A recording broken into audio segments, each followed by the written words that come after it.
Stars our Rhode Island. Yes. Our US. So ko US state ni no panisha. Rhode Island. US state ni na no state it's so pa hofe papa. Bini pe bia na oka I your show phone so kakra. So I need to your phone so kakra. I mean it's a very nice state. Na so say Honor Black Stars and so abom ho adwa omo ahead of the World Cup nyame aduma. On the 17th and Ghana ye bought your first game. Our obiman so Canada. Ye ne Panama and Abobo. But before ye ba be Black Stars ground, me find information we me samo ye tell for more Canada. Amutie dwumadie. Let no cry way. Am say me wo hana ye hu said ye hu sam no esi atie am say wo ha about we ni so. According to aye empanifo no on say besi na ye wo supporters no dodo na nke pese do mo World Cup no ye nti because of visa issues and nti the abana ye ne say ticket na abana toy no ye bi be ko US ne bi akọ aye Canada ba bi Ghana be boy in games no na Ghana for more around no matimi agi ticket no akọ support the Black Stars of Ghana nti so share the commissioner adema aye Ghana to aye Canada almost say oye Ghana ni now to Canada kronum Toronto ne mo bembe me be ha letter no edna ye de ato His Excellency Prof Dora Francis Edu Buando ono ena assign krata na awo aye YouTube in Shark TV into wo Canada and one so on said there's this email address I work letter him into no so be click so na omo the full name email address at the account now so I requested for a ticket na yama ticket and so the be kwa share Ghana Air Panama into Ghanaians am take Canada crew na no that is the email oboswa then say won so no wetimi ahwena very nice. Why is Senebia Musu bit with them support Ediama the Black Stars of Ghana Timua. Now say ticket in home seven and ye de amamo. Now and Samaka any area Santitum Edin Komo. First of all, me bisan say so far Ghana in preparation say because I say Ghana for you I say preparation yeah the Akobo tournament here from because one crowd creates time in ye did you medine the man no na too short Zinkalis onya more friendly matches abananka or ye familiar with the team any players no so any kwanya obefa so map strategy e de tia your opponent no bobo or your group nim but it looks like afterwards game no ye say the nya friendly game bia ye bia mo biem so what I say ye te senka ye bobo Honduras but no so no antimi amfa but so a mine no bobo you group no na after day be bo 5 be bo 4 no money and the so the compare as a na so far preparatory games na ye bono our from pa na Henry Asante Twum mu kakra first of all on preparation so far our obiman's US in short like I say preparation okay we are a happy group we are a focused group we are a determined group.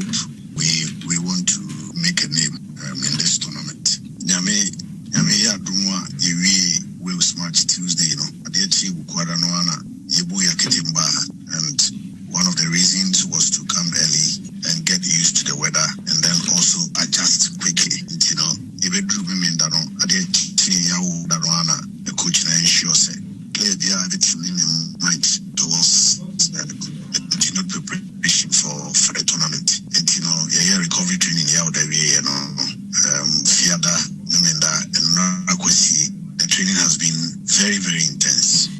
With the exception of Enra, Ochenji training ground, you know. Okay, and see, Henry Asante Twum come on boy, no, say Bibia air koso kama. I do say, said they almost planning Yamano in terms of friendly games in the no. On say before we go US no more Europe or your ball was game no. Nanka there are 1 or 2 European teams in Ananka almost so many but na the itinerary ne say your ball was game ni wie na no or say free air was cronim at the Cardiff na eco America day preparation no eco to so and you see so far so good preparation has been the best bibia eco is as expected na on matches na yenya mo no bibiri no ye bisa say enha air cows grass yentie na afei ba mu busa we no na Evan to us okay confirm friendly match there we wish our second and last for Carlos before the sauna ever going to the he's fine. He's not too worried. One of the things he wanted to do was to spend more time with the team, get closer to the players, understand their thinking, and then also make them believe say on this mission anything is possible. And I think he is on course. And confirm game there as we speak, there is nothing on the table. Sorry, Anopa, na say bibiba apa na possible say boy the way I pen on we will look into it. Honduras say Kuwait say Fiji say okay enti Henry Asante Jum kasama for the Ghana Football Association and odin Sanche mu no e dia to just say coach en hanokra o say ade ba ko a coach eye and say anytime bia no obeben team no na o share the player thinking so players no games na ye be bono kran say no msifa no ene ade onya matches ni bibo a hallelujah wanya bia mo a eno nche say the preparation no aye bad o say mpempe ana oni e kasa nnu ane de omunya team bia na omuntimi confirm team bia say team A ana team B ene bia e net friend game no ene baba still na no preparations de aguso a so ekoso abo aye US kronima eno so ahunso no ma say Canada for ni bisa say email address no o so munya se na bia mo so betimi a contact aye commission no na omunsa aka aye om ticket mpacho email address no na me de ma no aye Ottawa OTTAWA now the at no MFA now the dot and our full stop no at the account now for GOV as in government you're trying to short gov.gh Ghana you trust GH intimate sign as Abu James and Abia Muslim betimi afa na ma contact a commission no a Ottawa at mfa.gov.gh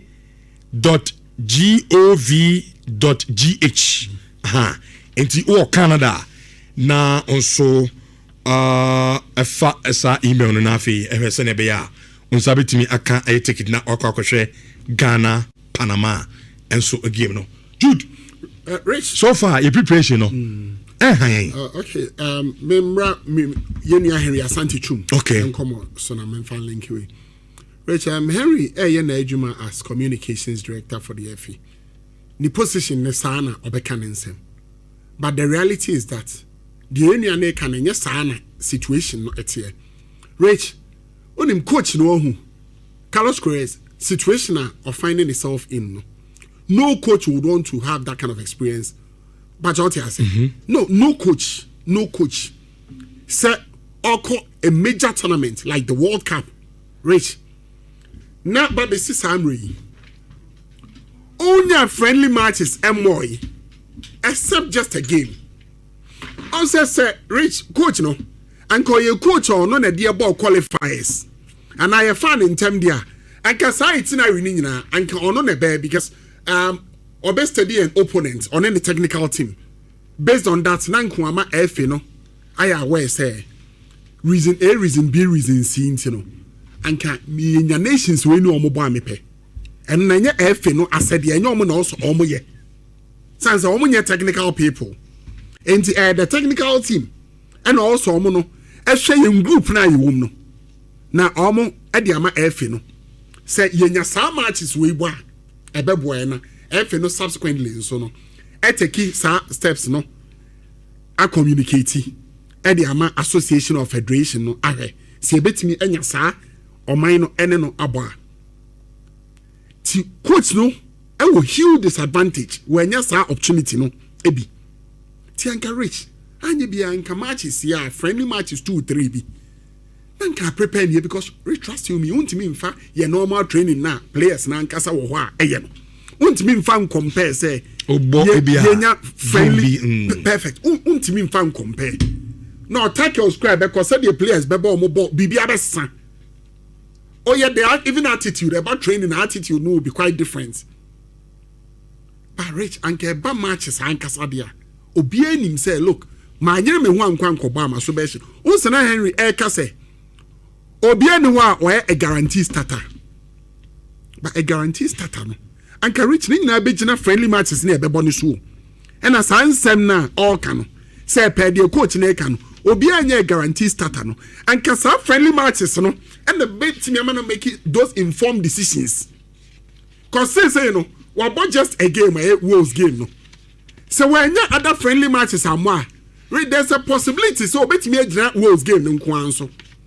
Adi aye selection bi bi anka nya sa na ope no bi anka obo 2 or 3 matches kan ho anka maninya Friday about the team and then me catch will say Habib Mohammed benya kwakwakobo World Cup coach ebe drop Abranti adukwe papu na bono yen friendly say boy especially the last game the performance or energy olele dia nso sa no and convince the technical team.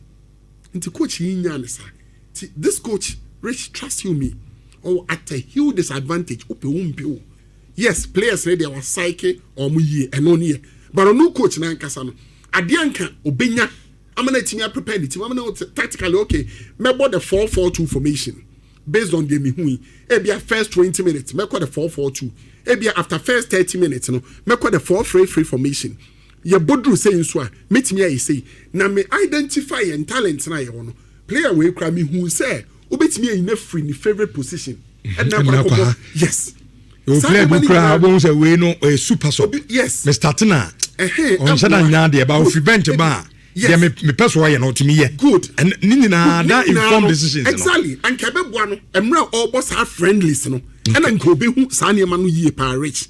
But you're going for our at a very difficult position. Okay. I'm question and still very possible, very feasible. Say, one or two. Okay. I'm an Good morning. How to say?